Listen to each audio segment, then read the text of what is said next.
The session today, Biniam will be sharing with us, and then we'll have some time for discussion. And just to begin, I wanted to share a few notes that are actually from Rob Shropshire, who reflected on the past of refugee sponsorship within the PCC. So perhaps some of you know that following the Vietnam War, following 1975, there were hundreds of thousands of people who left Vietnam fleeing persecution, many on boats through the South China Sea to Hong Kong, Indonesia, Malaysia, the Philippines, Singapore, and Thailand. And there were also other refugees from different countries who took sea crossings over the years, which were quite challenging. Various issues came about on the water. It wasn't super safe, the boats breaking down, or even pirates or storms that got in the way. And sadly, hundreds of thousands of people drowned in these crossings. By the late 1970s, the numbers of people departing increased to tens of thousands each month, and the countries receiving them weren't able to cope with the growing numbers. This led to a UN conference in Geneva in mid-1979, where Vietnam arranged an orderly departure program, and 20 countries, Canada included, agreed to offer safe haven through resettlement. So fasting forward a little bit, there were negotiations between the government and humanitarian organizations, including mainstream churches and other faith-based organizations, that led to something we're more familiar with today, which is the private sponsorship of refugees program. That is actually quite unique. So this is a way for volunteers to undertake to provide financial and settlement support to sponsored refugees for a year, assisting them to successfully resettle in Canada. And these are sponsorship agreements. So in March 1979, the PCC responded to the gospel call to welcome the stranger, and it was one of the first groups to sign this agreement. And this responsibility did pass over to PWS&D a number of years ago. Rob thinks it was 1986 when that happened. And so there is that program, the private sponsorships. Another thing that PCC is involved in and that PWS&D facilitates is the B4 blended visa program, which Biniam will talk about today. So a few other things of note that you may have noticed in the news that are also part of the story of PCC sponsorship of refugees. And just the refugee situation historically is the Arab Spring situation in 2011. This is a brutal civil war in Syria. Citizens were crying for democracy, and it was just met with harsh repression. So by the end of 2015, more than 4.6 million Syrians were outside of the country. And then September 2nd, 2015, you may remember that there was sadly the body of a young boy who washed up on a beach in Turkey, and a photo of this became viral. And the church said, wow, you know, along with, it seems, everyone else, and we must welcome the stranger. So by the end of 2015, 117 congregations and 15 presbyteries from every province in Canada had been in touch with PWS&D sponsorship staff to get info about sponsoring. So by the end of that year, 19 applications to sponsor Syrian refugees had been filed, and 4 applications were developed. And a little bit about the more current situation. In the 6 years between 2013 and 2019, Presbyterian sponsors welcomed 643 refugees to Canada under the church's sponsorship agreement. And other Presbyterian sponsors were active in ecumenical sponsoring groups with other sponsorship agreement holders. And the need and the desire to sponsor is so great that actually since 2016, PWS&D has a refugee sponsorship selection task group. And so they review all the sponsorship requests to identify those people facing an urgent or immediate threat to their life and physical well-being because of gender, age, religion, ethnicity, sexual orientation, or other identifying characteristics, as well as vulnerabilities like needing medical treatment or experiencing torture or violence. So of course, Presbyterian sponsorship has been much broader than people from Syria. In recent years, they've included people originally from Afghanistan, Burma, Myanmar, Burundi, Colombia, the Democratic Republic of Congo, Eritrea, Ethiopia, Iran, Iraq, Pakistan, Somalia, South Sudan, Syria, and Venezuela. And of course, a little bit about what's going on now, which you will hear more of.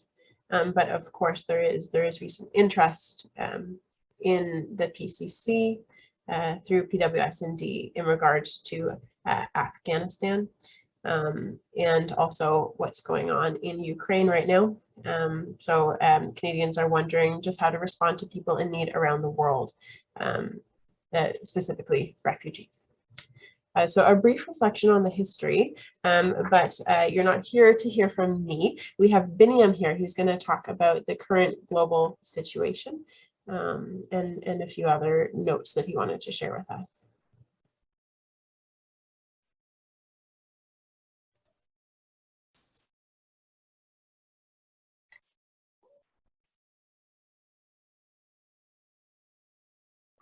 Good afternoon, everyone. My name is Biniam, and I'm currently coordinating PWS&D's refugee program. And thank you, Emma, for the description and how the church has been involved in sponsorship, especially with when the need is at its most highest. So yeah, and this is actually something that we need to discuss about since it's a global crisis. So I'll go over with my presentation and show you numbers, and we will move on with them. Okay, right.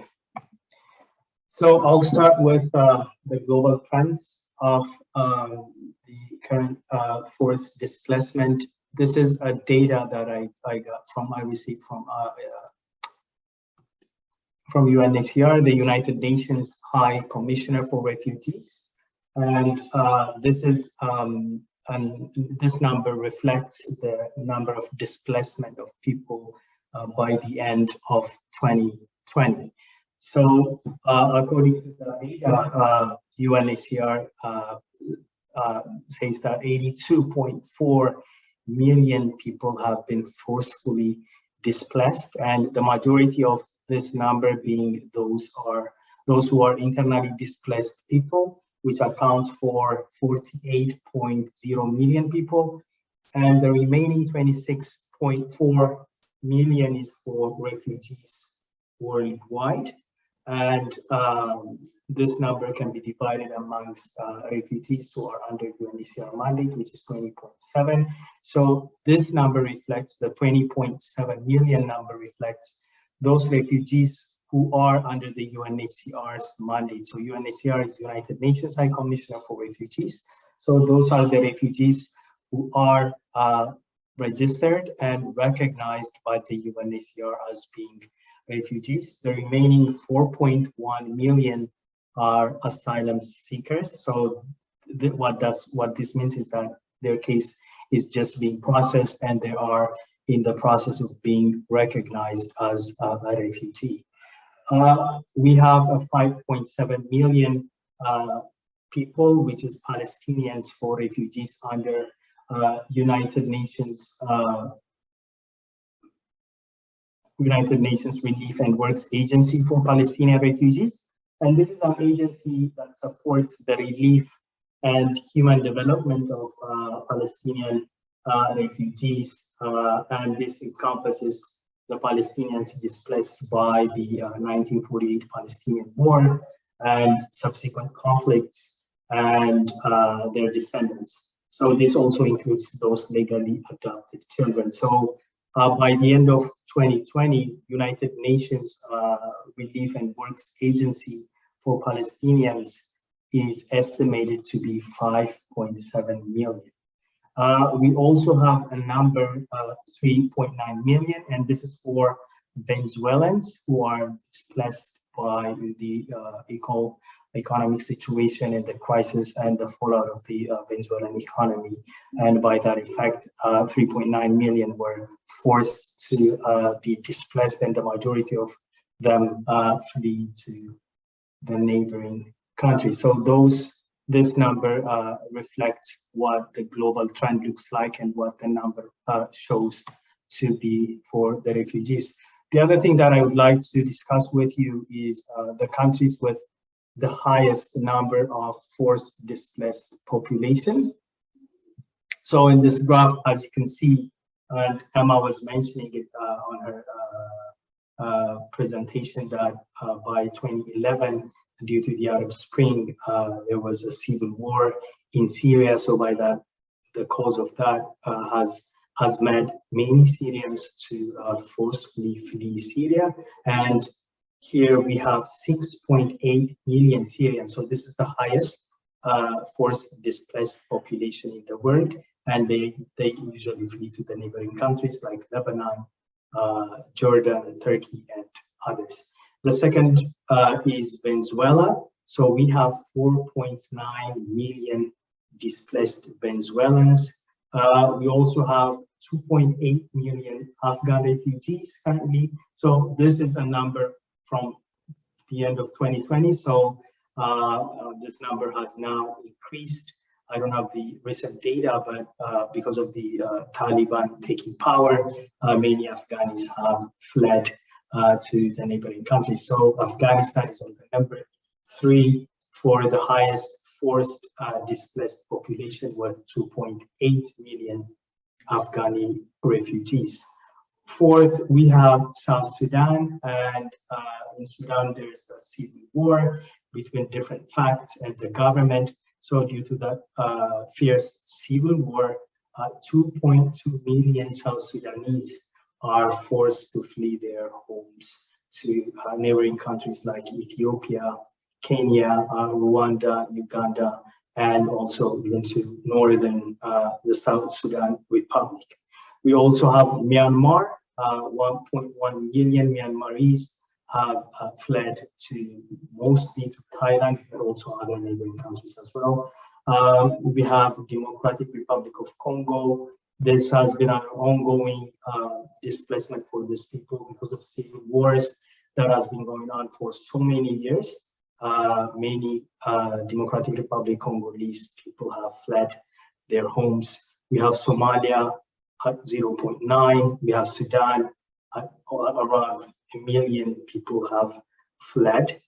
Central African Republic, around 600,000 people have fled.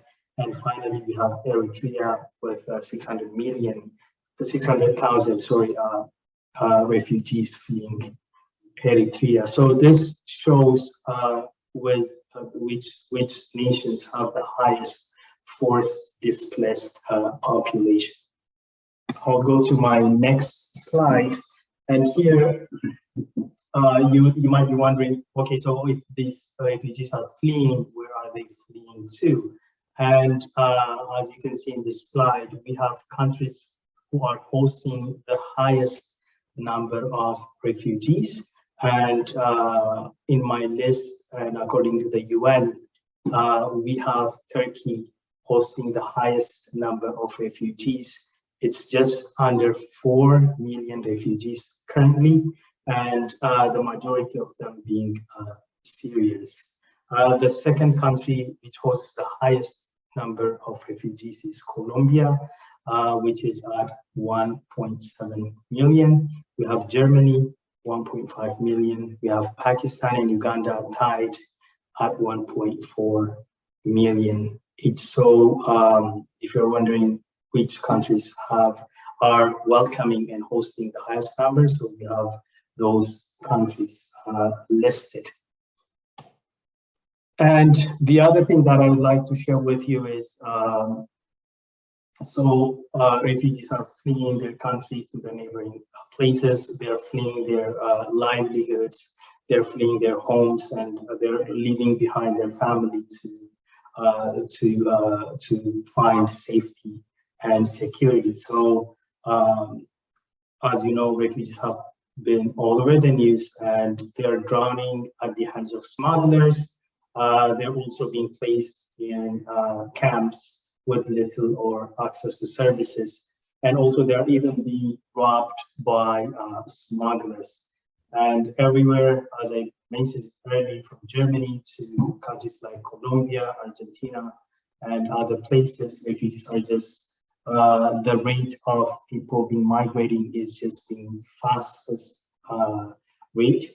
And in fact, there has never been more forcibly displaced people at any point in human history. So this is unfortunately the case where we are at right now. So this is in history the highest number that we are witnessing in regards with people being forcibly displaced. But you might be wondering, what are the main reasons these people are fleeing their homes, their families behind? And there are like major reasons for people to leave their loved ones, their homes, and their country behind. And one of them being persecution. So people are just being persecuted because of their religious beliefs. There are Christians in some regions of the world who are being persecuted for just being Christian, and there are also Muslims who are being persecuted for just being Muslims. So there are like other also people with other beliefs who are being made to be persecuted and flee their homes. The other reason is ethnicity, and just being in one minority group, people are just being persecuted for that reason, unfortunately. So people are just being forced and persecuted for just belonging into a minority group, and then they are forced to leave their homes. The other reason is political persecution, and we see this in countries where there is dictatorial rule and authoritarian rule, where only one political party is in existence. So if there are other people with other views and political opinions, they're just being made to flee. They're just being made forced to leave their homes. They're even being imprisoned and being silenced. So a different political opinion makes people to flee their homes. And I must say we're very privileged to be in Canada, where people have the right of religion, the right of belief, and also we have the right to express ourselves in our political opinion, but this might not be the fact in other parts of the world, and having a different political opinion would put people in danger, and then they would be forced to leave their homes. So one reason for people leaving their home countries is persecution. The other major reason, as we know, is war, and because of war being fought in their countries, people are forced to leave their livelihoods and their homes behind. And as I mentioned it earlier, in South Sudan there is a civil war. We have a civil war in Syria. So this war has made people to leave their homes behind, unfortunately. And the last one that I have is hunger, which is caused by drought, and which in turn is, especially nowadays, being caused by climate change. So because of drought and consequently because of hunger, people, because they cannot grow their crops in the land that they used to, they're being just made to go and in search of food and in search of food to other places. So there might be other factors, but the major ones that we have, and we, in my experience working with PWS&D, these are the major reasons that people are fleeing their home countries. Okay, so I have just briefly gone into what the global situation looks like, and I just wanted to bring everybody's attention to what PCC is currently doing. And I think, as beautifully presented by Emma, the PCC have been engaged in supporting and helping refugees since 40 years ago, or even before that. The church has been supporting refugees helping sponsor refugees come to safety here in Canada. And under the PWS&D refugee program where I'm working at, what our assignment in this case is. For congregations, we would assist all the churches with the application process of sponsoring refugees. So what we would do is we would send emails to congregations which we have in our list, and we would ask churches if they would like to go forward with sponsoring refugees in a given year. And whenever we receive the reply, we would assist the congregations with the application process of sponsoring the refugees. So this would include supporting sponsors in the completion of forms. So there are forms which are required to be completed by immigration, and then finally to be submitted by us to Immigration, Refugees and Citizenship Canada, IRCC. So we will also submit applications to IRCC. The other thing we do at the office would be follow up with the application in the various Canadian visa offices abroad. So this would include once an application is submitted to immigration, it is going to be automatically sent to a region in the world. If it's a case for, let's say, a Syrian who is in Lebanon, then there is a Canadian visa office in Beirut. So that application is going to be sent to the Canadian visa office in Beirut. So we would follow up with the application process. Whenever there is an email, we would follow up with that, and consequently, we would also update a sponsor with anything that is going on with the application. And finally, once the application is finalized, we will also follow up with the settlement, and we would also provide support. So what this means is that once an application is completed and the family are ready to travel, and once they arrive here, then we are also required to monitor case by case to see whether the minimum requirements as required by immigration are being met by the sponsors. So this is briefly what we assist congregations with their sponsorships and with their sponsoring of refugees. And Emma has mentioned that the majority of our work has been with the private sponsorship of refugees, but there's also another program which we call the BVOR program, and this is short for Blended Visa Office Referred Program. It's blended because the financial support of the refugees once they arrive here is going to be handled by the government and the sponsoring group. So financial support is going to be split in half, and half of it is going to be the responsibility of the sponsoring group, and half of it is going to be the responsibility of the government. And it's a visa office referred. So those cases and the profiles of the refugees are sent by the visa offices, the Canadian visa offices abroad, to immigration here, so that the sponsors can be matched with the refugee. So in this program, sponsors, churches are not able to name specific refugee, but they will be given a list, or they can choose a refugee from a list of profiles which is being maintained by a refugee sponsorship program. So whenever there is a demand, or whenever there is a request by a sponsor to sponsor a refugee which is not named, then we would have an access to this profile of refugees, and then we would try and match the sponsors with a potential refugee. The other aspect of this program is, as I mentioned previously, financial support is going to be shared between the sponsoring group and the government. So the first 6 months, the government would provide the financial support, and the remaining 6 months, sponsoring groups would be responsible for the financial support.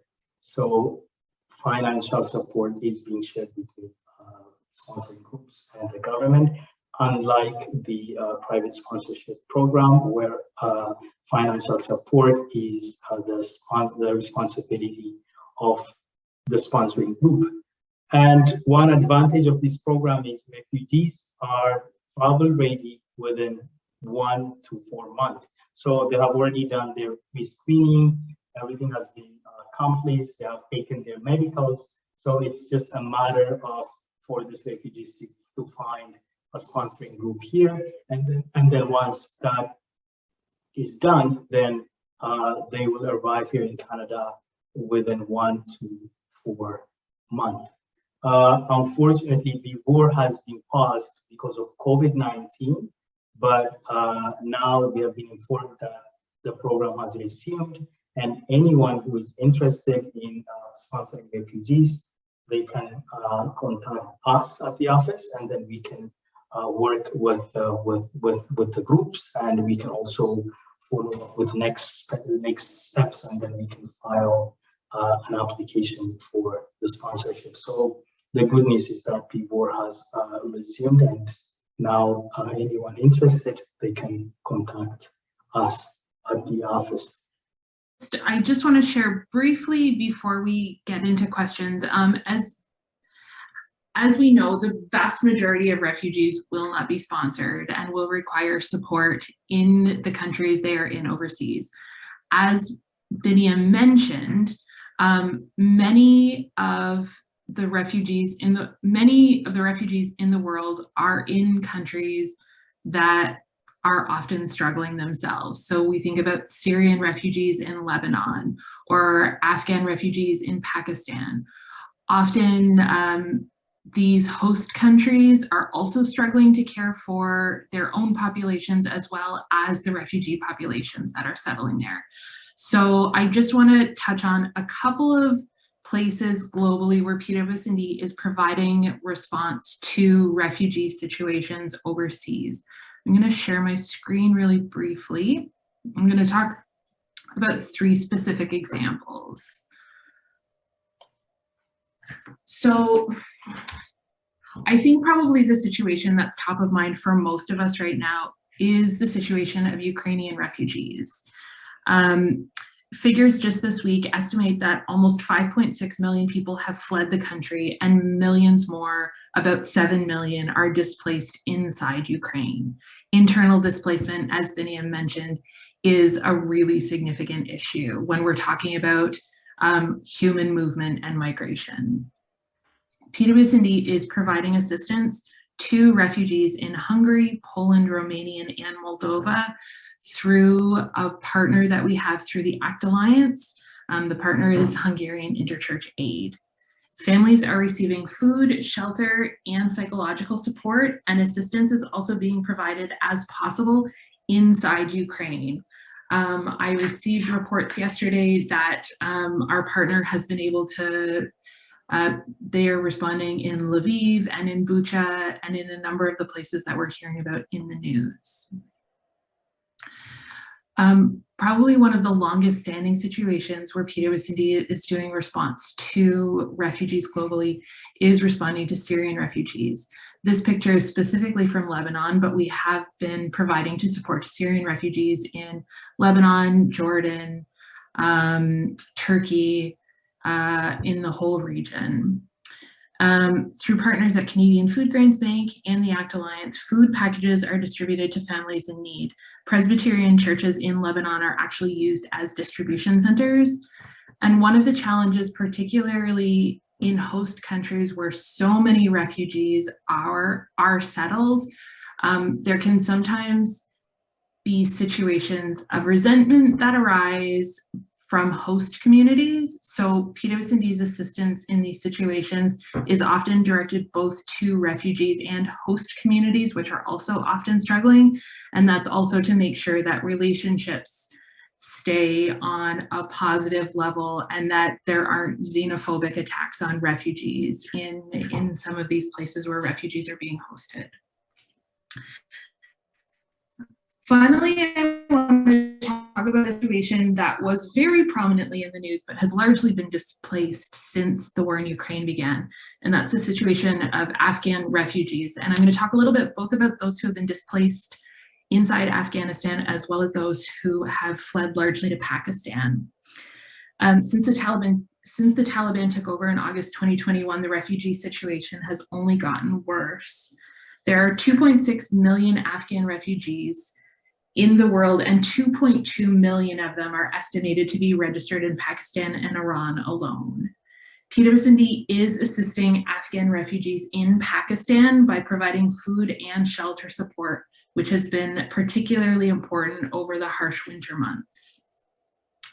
One challenge that we are currently facing, particularly in assisting Afghan people displaced inside Afghanistan, is that since the Taliban takeover, under Canadian law, due to sanctions placed on the Taliban, we are currently unable to send funds to Afghanistan for humanitarian assistance work. We have complete faith in our local partners' ability to do the work. We've been working with them since 2001, but the sanctions are such because the government has concern about money potentially reaching the hands of the Taliban. We have been and continue to be asking the government for a humanitarian exception to the sanctions that would allow us to implement a food assistance project. Half of the current population of Afghanistan is currently predicted to be food insecure in 2022. Any number of other countries in the world, including the United States and Germany, have created these humanitarian exceptions for humanitarian assistance. So as I said, we are doing advocacy on this. If you are interested in sending a letter to your member of parliament, we would deeply appreciate you conveying to them that you care about this situation as well. We have a sample letter that you could use to send to your MP. I think Emma's going to put a link to it in the chat. If you feel so called, please do send a letter to your MP. Please do let us know that this is something you have done, just because the situation for people displaced in Afghanistan is incredibly serious, and we'd like to be able to respond. And now I'm going to stop sharing, and I think there's probably questions. Absolutely. So we have 2 questions that were submitted on the chat, and you can also feel free to press the raise hand button in order to get recognized. That's under the reactions button and raise hand, or it's a small enough group if you would like to just unmute and speak. I'm sure we can accommodate that too. So I have a question here from Femi and Grant for Biniam. The question is, have we got our cap? Yeah, that's a good question, and that has been an issue for this year, for 2022, because usually we would receive our allocation from immigration usually in January or latest by February, but this year has been different. Unfortunately, we have not received our allocations yet, but last week, I think it was on Thursday, we received an email saying that we can use 25 spaces from our allocation, which hasn't been provided. So let's say if we have 100 allocations which we have requested for, then we can use 25. Then we would be left with 75 for the remaining of the year. So we have been told that we can use 25 spaces as of May 1st, but we have not been told when the remaining spaces are going to be allocated to sponsorship agreement holders yet. Grant Burke's here. I'm just going to unmute and say hello to Biniam. Good to see you. Hey, Grant. Good luck on this year. It's it's hard. I just looked at the CTV news website, and their lead headline is that Canadian immigration numbers for all categories have just gone over 2 million in backlog. So I think we need to pray for the IRCC folk, but hopefully they get the resources they need. Yeah, unfortunately that's the case. And Grant, as you say, I think all the application processing, including citizenship, permanent resident, and other applications, including the refugee program. I think it's well over 2 million right now, and we've been told that there have been some measures taken by immigration to relieve this backlog, and one of them is they have, I think, hired more than 500 staff, and they have also tried to modernize their system and make it as a digital intake tool. This is something that we are going to find out sooner in the coming month. Thanks, Biniam. We have a question from Randy, who has asked regarding proof of financial support. So he says, what proof of financial support capability is required to be given to PCC and or IRCC, and when does that happen in the application process? Yeah, so this is a good question, and this is one of the requirements by immigration for sponsors to have the necessary amounts of funding for the potential sponsorship which is going to be filed. So for us, we would ask congregations to have the funding once the application process starts, but that hasn't been the case for everybody. So some congregations might have plans to raise the necessary amounts of funding, but they might not have funding by the way, or the right amount of money in their trust. So we have had these two options. We would ask for whether if they have any plans for funding the money, for raising the funds, or we would ask them to show financial statements and whether money has been put in trust, and then we can ask for that documentation. So we usually have these two options. But nowadays, especially like in this year and hopefully for the coming years, immigration has become very stringent in this requirement. And we have been told that there's going to be new requirements for sponsorship agreement holders as to they're going to audit the sponsorship agreement holders. This is going to be potentially auditing the churches who are going to be taking sponsorship, refugee sponsorship. So we are not sure what that looks like, but we have been informed by immigration that they're going to be so strict with the financial situation and with auditing and monitoring the sponsors. So we will be communicating with congregations as to what the requirement is, but currently we would ask congregations if they have funding. If not, we would ask them if they have plans in place. And Randy, if you had any follow-up or anything, feel free. Thanks. I'll think about Biniam's answer and come back. So we had a few more questions in the chat, and a reminder to everyone else, you can feel free to continue whatever might be on your mind. So Biniam, there's a question just about like inflation and the increase in cost of living. The question from Liz Stark: has there been any increase in the amount that the government provides in the VBOR cases since post-COVID? Nearly everything has gone up in price.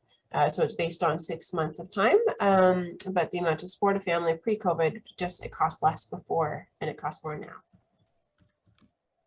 Yeah, that's a good question, Liz. And yeah, prices have gone up, but unfortunately, the minimum amounts required to provide for refugees once they're here have increased, but that hasn't increased significantly. It's just small amounts have increased for the monthly financial amounts that sponsors are supposed to provide. Should there be any change, we would communicate with you, but there has been like no significant change in the financial support that sponsors are going to provide, which is based on or that reflects the current prices in the market area. But unfortunately, there hasn't been any increase, and government also, especially with the blended visa office referred cases, would stick to the minimum financial requirements. So yeah, no major increases in that regard. Thanks, Biniam. So just, I guess, to answer a question myself, yes, there will be a recording after this event. We can make that available to everyone. As well, the letter that Karen mentioned will come to you in an email following this event. So there's a chance now to ask any more questions. I'll just pause for a moment here. You can feel free to unmute if perhaps you didn't get one typed in the chat, but you'd like to ask. Yeah, good. So Emma, there's one question I think from this. It says, in your list of host countries, why were Lebanon and Jordan not included? Yeah, that's a good question. Yeah, there are a few countries which are not included in the list.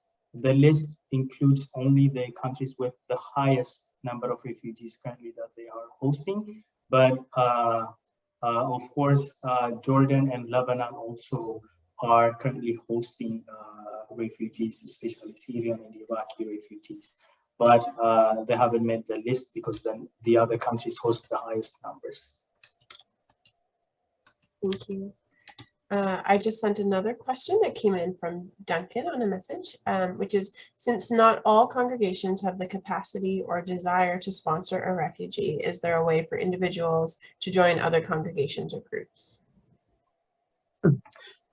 Yeah, that's, of course, that's a possibility as long as, as long as those individuals in question are partnering with the church.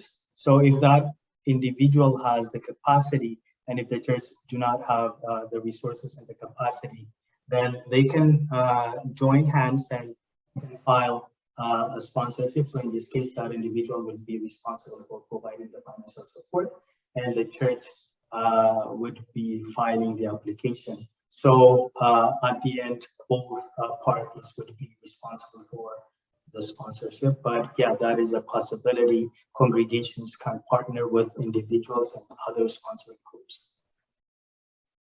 And how might they go about that if there's interest? Do they contact you, Biniam, or look for someone in their community to partner with? Oh, so usually, from our experience, it's the individuals who, or the sponsoring groups, who would be in touch with the congregations and ask if they have this individual that they would like to sponsor, and then they would ask the congregation to help them with that.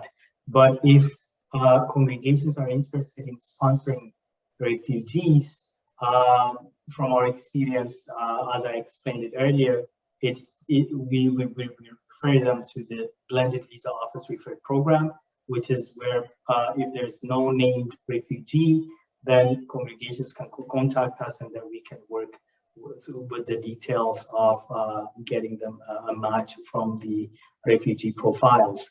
But if congregations are interested in, if they don't have the capacity, yeah, we can discuss and we can see how we can match with groups who might have people who would like to sponsor. Yeah, that is also a possibility. So a few questions from the floor. How about Miriam? You could unmute and ask your question. Good afternoon, everyone. Thank you so much for organizing this session. It's wonderful.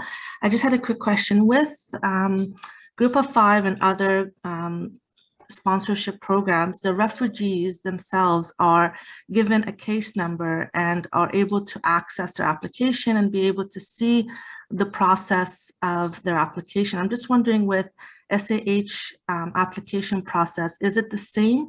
Will the refugee family be able to access and be able to see the progress for their application? Yeah, that's a good question, Mariam. Yeah, so in the case of Group of Five, yeah, refugees are able to access the progress and see where their application is at by following through a website. And the same is true with the sponsorship agreement holders application. So the system is the same within immigration. All the refugee applications are kept in the same system. So once we provide you with the application numbers, refugees can use that number to follow up with the status of their application. So it's all the same. Thank you. You're welcome. And Randy. Thank you for your answer. You're welcome. Thanks. Following up on the financial support question and proof of that, Biniam, Yeah. Can you direct me to a source of information in terms of what the considered norms are in terms of the amounts, whether that be via PCC or via IRCC? Yes, I can provide you with a link. Like, are you thinking about how much it costs for like an individual or for sponsoring 2 people or a family of 4? All of those things, yeah, so that I can be on top of this from the church standpoint in terms of what our targets should be. Yes, so yeah, I'll put a link into the chat box. There's actually a very nice tool prepared by the Refugee Sponsorship Training Program. In their website, there's a calculator where you would have all sorts of information. You can put the number of family, and then it would give you a number as to how much it would cost to sponsor. So I'll put in a link in the chat box for everyone to look at. Wonderful. And that's just a great moment for us to talk about the way to access information or any other resources. Before I do that, there was a comment from Inge in the chat, which was a story. As she has said, London Presbytery has a committee that has sponsored a family and individual and are now waiting for another family to arrive. They do fundraising, work with the family, provide support, and have formed strong friendships. So thank you for sharing, Inge. And there are others around the circle, I imagine, whose congregations have also engaged in that type of very helpful activity.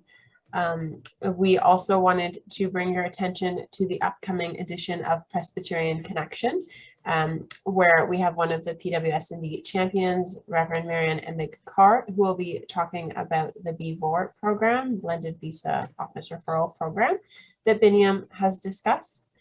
As well, each year you can get information about the refugee sponsorship work of the PCC through PWS&D in our impact report, which will be released shortly. And finally, in the book that's coming out for commemorating 75 years of responding through PWS&D, there are some photos and some reflections on a number of things. Thank you everyone for all of your questions. If there's anything that we didn't address and you would like more information on, feel free to email me. I will drop my email in the chat, but you all have it anyway because that's how you got on the call. You could also reach out to Biniam if you would like with those questions.